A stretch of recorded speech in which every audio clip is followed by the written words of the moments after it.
Hello everyone.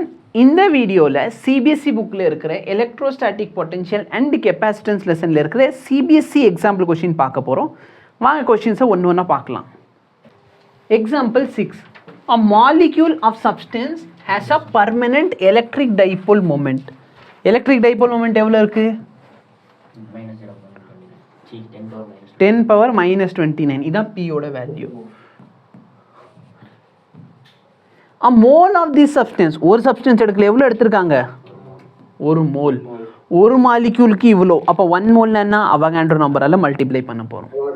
Is polarised at low temperature by applying a strong electrostatic field of magnitude. நல்லா பாரு, electric field தான் இது. சரியா? எப்படி சார் தெரியும்னா எலக்ட்ரோஸ்டாட்டிக் ஃபீல்டுன்னு சொல்லியிருக்கான். அது கூட தெரியலையா? வோல்ட் பெர் மீட்டர்னா அது எலக்ட்ரிக் ஃபீல்டோட யூனிட்டு. ஸோ எலக்ட்ரிக் ஃபீல்டோட வேல்யூ என்ன? பியோட value 10 power minus 29, electric field oda value 10 power 6. The direction of the field is suddenly changed by an angle of 60 degree. Estimate the heat released by the substance in aligning its dipoles along the new direction. அதாவது யோசிச்சு பாரு, அவங்க எல்லாருமே 0 டிகிரியில் இருக்காங்க. நீ சடனாக என்ன பண்ணிடுறேன்னு எலக்ட்ரிக் ஃபீல்டை 60 டிகிரிக்கு மாற்றி விட்டுற. சரியா? சடனாக என்ன பண்ணிடுற? எலக்ட்ரிக் ஃபீல்டை 60 டிகிரிக்கு மாற்றி விட்டுறேன். யோசிச்சுப்பார், ரெண்டு பேரும் இப்படி ஜாலியாக வாழ்க்கையில் நேராக இருக்காங்க. எந்த விதமான டார்க் இவன் மேலே ஆக்ட் ஆகாது. ஏன்? ஏன்னா இவன் எலக்ட்ரிக் ஃபீல்டோட டைரக்ஷனும் டைப்போல் வந்து சேம் டைரக்ஷனில் அலைன் ஆகிட்டாங்க. ஸோ டார்க் எதுவுமே ஆக்ட் ஆகலை. இவன் ஸ்டேபிள் கான்ஃபிகரேஷனில் இருக்கான். இப்போ நான் திடீர்னு என்ன பண்ணிடுறேன்? இதை மாற்றி விட்டுறேன். எலக்ட்ரிக் ஃபீல்டை மாற்றிடுறேன். எலக்ட்ரிக் ஃபீல்டை மாற்றினேன்னா இவனுக்கும் அவனுக்கு நடுவில் ஆங்கிள் என்ன ஆயிடுச்சு? 60 டிகிரி கிரியேட் ஆகிருக்கு. நான் 60 டிகிரிக்கு எலக்ட்ரிக் ஃபீல்டை மாற்றிட்டேன். அப்போ இந்த டார்க் இவன் மேலே ஆக்ட் ஆக ஆரம்பிச்சிருவானா மாட்டானா? அப்போ டார்க் ஆக்ட் ஆகுதுன்னா இவன் என்ன ஆவான்? திரும்ப ட்ரை பண்ணுவான். கரெக்டாக? அப்போ நல்லா திங்க் பண்ணி பாரு. என்னோட யூவோட ஃபார்முலா என்ன? -PE. கரெக்டாக? ஆக்சுவலாக ஃபஸ்ட்டு ரெண்டு பேரும் எப்படி இருந்திருக்காங்க? இதான் என் எலக்ட்ரிக் ஃபீல்டு, இதான் டைபோல். ரெண்டு பேரும் எப்படி இருக்காங்க? பர்ஃபெக்ட் அலைன்மெண்ட்டில் இருக்காங்க. கரெக்டாக இல்லையா? பர்ஃபெக்ட் அலைன்மெண்ட்டில் இருக்காங்க அப்படின்னு சொன்னால் ஆங்கிள் 0 டிகிரி. ஆனால் இப்போ நான் என்ன பண்ணுறேன் சார்? எலக்ட்ரிக் ஃபீல்டை மாற்றி விட்டுறேன். எவ்வளோ மாற்றுறேன்?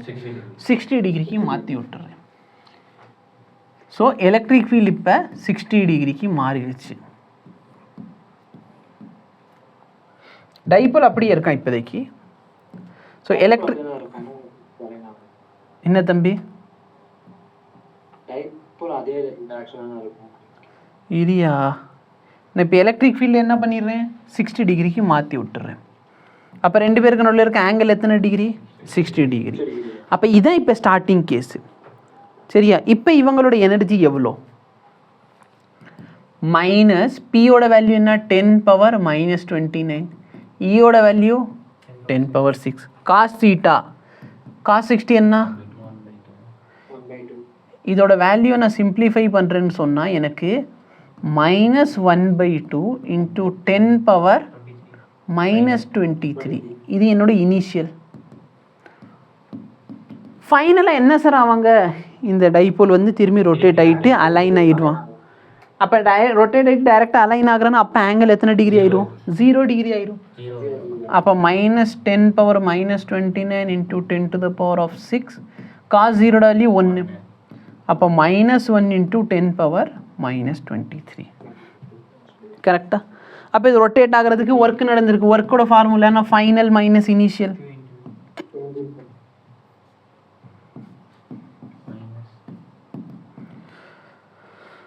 So 10 power minus 23 common எடுத்துட்டேன்னா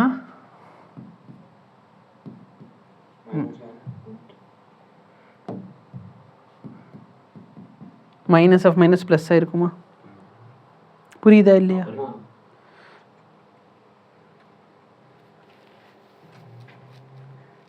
cos theta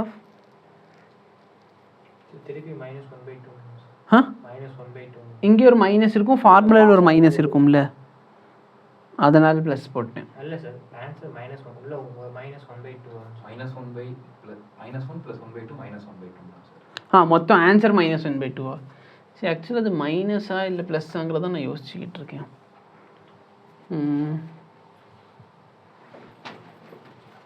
okay, heat வந்து ரிலீஸ் ஆகிருக்கு. ஸோ இந்த இடத்துல இப்போ மைனஸில் தான் ஆன்சர் வரப்போகுது உனக்கு. அந்த மைனஸ் எதை ரெப்ரசென்ட் பண்ணது? ஹீட் ரிலீஸ் ஆகிருக்குது. ஸோ இப்போ இந்த ஆன்சர் என்ன கிடைக்கும் உனக்கு? -1/2 10⁻−23. ஸோ இந்த மைனஸ் எதை ரெப்ரசென்ட் பண்ணது? ஹீட் வந்து ரிலீஸ் ஆகிருக்குது, அதை ரெப்ரசென்ட் பண்ணது. பட் இது என்னது? இதுனா ஒரே ஒரு மாலிக்யூலுக்கு கண்டுபிடிச்சிருக்கேன். என்கிட்ட எத்தனை மாலிக்யூல் இருக்குது? அப்போ ஒரு மாலிக்யூலுக்கு இவ்வளோனா work done for Avogadro number, இல்லைன்னா ஒர்க் டன் ஃபார் 1 mole. 1 moleக்கு எவ்வளோ ஒர்க் நடந்திருக்கும்? 1/2 × 6 × 10⁻23. இங்கே இருக்குது 10⁻−23. இது கேன்சல் ஆயிடுச்சுன்னா 3 ஜூல். சரிங்களா? ஸோ 3 ஜூல் ஆஃப் ஒர்க் நடந்திருக்கு. இது எதுக்காக? இதில் வந்து ஹீட்டாக வெளியே போயிருக்குது. புரியுது? அதாவது நீங்கள் சடனாக டிகிரி இது மாற்றுறப்ப இந்த எல்லாம் அலைன் ஆகணும். அப்போ அலைன் ஆகிறப்ப பார்த்தீங்கன்னா அவங்க வந்து ஏதோ உரச இவ்வளோ டைம் ஆஃப் ஒர்க்கு நடந்திருக்குது. அந்த ஒர்க் வந்து ஹீட்டாக வெளியே ரிலீஸ் ஆயிடுச்சு. புரியுதா? இதுதான் ஆன்சர். மேபி என்ன சொல்கிறான்? சரி, நல்லா பாரு. மேபி உங்கள் புக்கில் என்ன பண்ணியிருக்கலாம், அவங்க வந்து ஒரு மாலிக்யூல் கண்டுபிடிக்காமல் இங்கே ஒரு டைப்போலுக்கு ஒரு மோலுக்கு கண்டுபிடிச்சிருக்கலாம். அப்போ இங்கே ஒரு மோலுக்கு கண்டுபிடிச்சானா உனக்கு இந்த இடத்துல ஆன்சர் -3 கிடைக்கும், இதோட ஆன்சர் -6 கிடைக்கும். ஸோ இதோட டிஃப்ரென்ஸ் தான் 3. இது 1 மாலிக்யூலுக்கு தம்பி. அப்போ 1 மோல்னால் இங்கே அவன் அவகாட்ரோ நம்பரால் மல்டிப்ளை பண்ணியிருக்கலாம். சரி, அவகாட்ரோ நம்பர்னா இந்த 6 × 10⁻−23 × +23, அது கேன்சல். இப்போ 6/2 வந்து 3, இங்கே வந்து -6. ஸோ இதோட டிஃப்ரென்ஸ் வந்து -3. மைனஸ் எதை ரெப்ரசென்ட் பண்ணுது? ஹீட் வந்து ரிலீஸ் ஆகிருக்குது. ஸோ இதுதான் சொல்யூஷன். தேங்க்யூ.